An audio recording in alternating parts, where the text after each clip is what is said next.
Over my vast sales career so far, one of the most important things that I've learned in sales is that you gotta focus on human behavior. People are behind those characters, behind those titles, behind the phone, behind that email. And if you can understand human behavior, man, you can make some money in this game. Today's episode, I'm going to tell you about a human behavior that's helped me not only book several really good appointments over the past couple of weeks, but over my career, it's helped me make some good money. Check it out. Hey, everyone. Welcome to another great episode of the Sales Evangelist Podcast. I'm your host, Donald C. Kelly, the Sales Evangelist, and I'm so excited for another great episode. I'm so excited to be here with you today. And on this episode, I'm going to talk to you about this human psychology phenomenon. This is something that many of us we kind of know about, but we've pulled back on it and may not have used it. Probably thought it was too salesy, too gimmicky. You've heard about different variations of this thing. You probably have seen people talk about it as the pullback, or maybe the idea that if you give some urgency. Well, I'm going to give you this strategy and show you how you can use this to build pipeline, literally good pipeline, and clean up all the junk that you have. We have all been there. Now, one of the things that we tote and we preach and we emphasize and we stretch is this idea that you need to have 3 to 5x your sales pipeline, quality opportunities, not just garbage, but 3 to 5x quality opportunities in your pipe, because things come up. No matter what environment you're in, no matter what company you sell for, things are going to happen at maybe outside of your control that may be able to that inhibit your deals from moving forward. And I can tell you, speaking from experience, I've been there.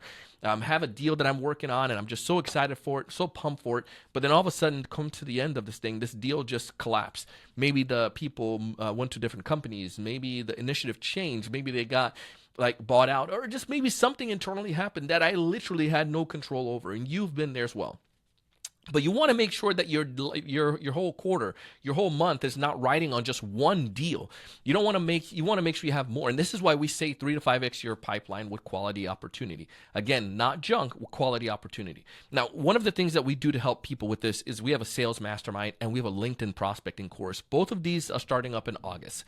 These programs are designed, simply put, to help you to build pipeline. When it comes to our LinkedIn prospecting course, it guides you how to get 3 to 5 appointments per week on LinkedIn. I'm telling you straight up. I under promise and say you guarantee to get at least 3 appointments per week if you follow our strategies and tactics. And with our sales mastermind, we help you to be able to hit your numbers. Most times people go into mastermind and it's just chat. Ours is actionable, and it goes for 3 months, and we'd love to have you join. Either one of those programs, you can find more information. If it's from the mastermind, go to thesalesevangelist.com/mastermind, thesalesevangelist.com/mastermind. If it's for our LinkedIn program, go to thesalesevangelist.com/LinkedIn. Again, thesalesevangelist.com/LinkedIn. Would love to have you check them out. Now, here's the strategy, the phenomenon that I'm telling you about, the thing that I absolutely adore. I can't take credit for it.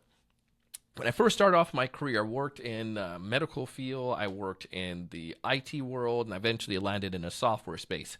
One program that my company put me through was the Sandler sales training program, and I'm sure many of you have heard of Sandler in some way, shape, or form. It's a staple. Sales training program's been around for a long time. David Sandler did an amazing job with it. Fundamentally, the consultative selling idea, just very core. One of the things about it, though, is that how simple it is. The idea of following and understanding human psychology was very well paved in this program. One place in particular, I'll lead into it. I know you're waiting for it, but one place in particular, this was important, is when it comes towards making sure you have the right deals in your pipe. So recently we had an influx, a lot of people who wanted to learn about podcasting, where we got inbound leads, partnered with one of our another company, and we started getting a lot of inbound leads of people who are interested in podcasts. And I know some of you have known I've been podcasting since 2012-ish, 2013, been doing it for a long time. So we started TSC Studios, where we produce podcasts, part of our company produce podcasts for other brands, Better Homes and Gardens, Hair Clubs, A Christmas Story, Talking to Christmas Story, we help produce some of those shows. So anyways, we produce podcasts. A lot of these companies are using it as a mean to be able to generate top of funnel opportunities. Now, when you start doing this, when you start doing a lot of advertising, you start doing a lot of leads coming in, people oftentimes are not as qualified. So we had a ton of these leads, and what we started to do as an organization, we adopted this idea, go back to human psychology. So we would call these folks, we send them text messages, send them emails, and people have lives. They're busy, right? They saw an ad, they signed up, but they may not necessarily have been ready to jump right now. That's still a lead. That's worth money. So we want to make sure we're not wasting it. So we text them, we remind them, we'll do phone calls, we send videos, and in preparation for our meetings. And sometimes we have great meetings, and sometimes the meetings are not so great, and maybe they're not necessarily a fit. And sometimes we didn't get a hold of them. So what do? Ladies and gentlemen, in come this phenomenon. You ready for it? You've been waiting this whole time. It's been like 6 minutes. It's called close file. I know. It sounds like crazy, right? Close file. Now, all of these people technically have a file because they came in as a lead. They expressed some kind of interest. The way I don't like the close file is when, people, you have no partnership with anyone or you have nothing. It's like a cold outreach and you're trying to close file. It's like, bro, close the file. I have nothing with you. But if somebody has expressed interest, they've put their information in. Yes, technically there's a file. There's something created in your CRM. There's a lead, so to speak. So with some of these people, what we started to do was we sent a simple, ultra simple email. I could try to pull it up and explain it to you, but it's let me see if I can find it. But essentially, the email was here we go. I'll look for said a person's name. You expressed interest in a podcast strategy call to help you your business a few weeks ago. Is this still something you'd like? Still something you'd be interested in, or should we close the file?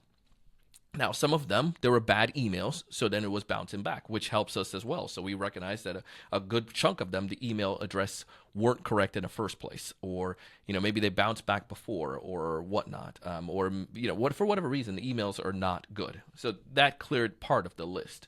The next piece were the people who weren't interested. Now, all of a sudden, because we gave this close file, like some of them would respond, close the file. Beautiful thing. Now, John Barrow said this the other day. You probably saw it on LinkedIn. A lot of people who talks about this idea is that one of the most beautiful words that salespeople can get is a no. That's totally fine. We can get yes or no, but we don't want that indecision. That's garbage. That keeps us longing and waiting. And it's like that Dumb and Dumber line, you're telling me there's a chance, right? So we don't want to do that. And Sandler goes back to stress this idea. You don't want to be that inferior seller coming back and begging and pleading. You want to make sure that you come as that person with control. And you don't necessarily need this gig, this opportunity. You have more business. There's something about that confidence when you can have that bass in your voice, so to speak. You know what I mean? Or ladies have a strong voice. Don't need to have a bass in your voice. But you get the idea. Now, one of the things that the third part about this is that people actually started responding. Please don't close the file. Yes, like one of them, for instance, apologies. Can we do a call on Friday? Now, this actually turned into a good conversation, turns into an opportunity, and now that deal is progressing, and we have another meeting this Friday. This was one of those instances. We have others who came back and said, yes, it's just I've been really swamped. I've been busy, and I would love to do this meeting. And we had others that came back and said, yes, still interested. Can you get me an updated quote or proposal? The point here is that this phenomenon closing file work. Now, why does it work? Here's what I wrote down as I've been doing this and practicing it for several years. Well, been a while now, right? Selling for a minute.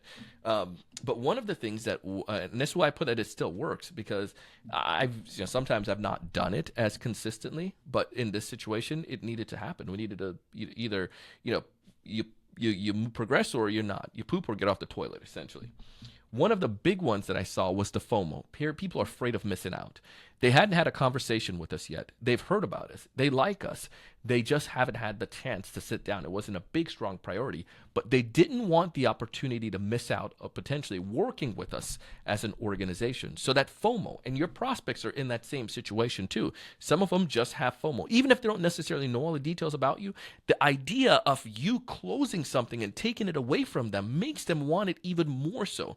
It's kind of like a teenager who your parents tell you don't do something, you're going to do it even more so. But when you come to them and you're given this takeaway, yeah, we're not going to do it. We're going to close the file. Like, wait, don't do that. I'm still interested. There's a fear of missing out, and it's they don't want to miss that opportunity. So using this strategy, I see the FOMO works very well. 2, they're still interested. Most of these people just have busy lives. They have stuff going on. Like a couple of these people, they're running organizations. They're running, one of them was in several programs and was doing some DJing and was very busy out in California, but really wants to have their own podcast. So the point it was just that it wasn't a good time when they first signed up as a lead, but it didn't necessarily mean they were gone. And now that deal is progressing.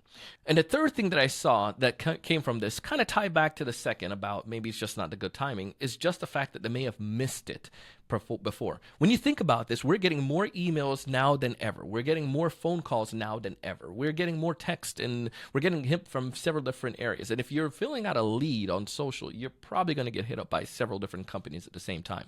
So what happened with some of these people is just that they were bombarded and they missed our first communication if they didn't book an appointment with us. And maybe they missed some of these texts, or they had well intention to respond, but it got overrun by all the other texts and emails and the phone calls. But when they saw the closed file, the idea that they still had interest and they didn't want to miss out on this opportunity, therefore it pushed them toward to check it out. And plus the confidence or arrogance or cockiness of this organization to say, not come and beg, but to say, hey, we're going to close the file. This pushes them to say, I want it even more. That's what I feel that happens with this closed file strategy. We use it, and it's something that works. Something that I pull out of the hat every once in a while when we find ourselves in a quagmire where people are not progressing. So if you have deals in your pipeline may be stale, it's not progressing, hit them with that closed file. Hey, Barbara, something to the nature of this. You expressed interest. We spoke in the past. Is this still something you guys would like to do, or should we close file? Subject line, close file, ? It works time and time again. Get those crappy deals out the pipe. Make sure you're focusing on the good ones. And it also gets you to accelerate the pipeline even more. So I'd love to hear from you. I'd love to hear if you tried this closed file strategy before, to see if have you tested it. If you're willing to test it out, hit me up on LinkedIn. Donald C. Kelly. And if you want to try some of these things and learn more, you should check out our mastermind. The sales mastermind consists of about 12 sales professionals in each cohort. We have the opportunity each week for everyone to be able to, the beginning of the semester, we call it, everyone get an opportunity to create a goal. Maybe your goal is to hit $300,000 in revenue by the end of the mastermind. Well, you're probably going to have challenges with that, but we help you to break down those goals into micro goals. So every week you can go do something. Some of them may be recurrent things, such as you're going to make phone calls. You're going to prospect for 2 hours a day. You're going to do, use some LinkedIn. Whatever that strategy is, we're going to help you to identify those micro goals. When you do those micro goals, you have accountability, and you're going to find yourself where you get into challenges, where you don't know how to best get past this, where you have a meeting you need some help with. With the mastermind, you have the other sales professionals who are there, and we give feedback to you. Maybe it's about your pitch that you're working on, or perhaps it's about an objection you don't know how to overcome, or maybe it's as simple as I don't know how to break into an account. We strategize and we put you in a hot seat and we give you feedbacks. It's amazing and it's fun. Everyone that's ever done the mastermind, we've seen them to be able to increase their sales, and I would love to help you to double or increase your sales, whatever number you desire to hit. Let's work together. Find more details at thesalesevangelist.com/mastermind. As always, I want you to thrive. I want you to succeed. I want you to raise your level of thinking, but most importantly, I want you to go out, hit them numbers, build that pipe, close them deals, and do big things. I look forward to seeing you in the next one.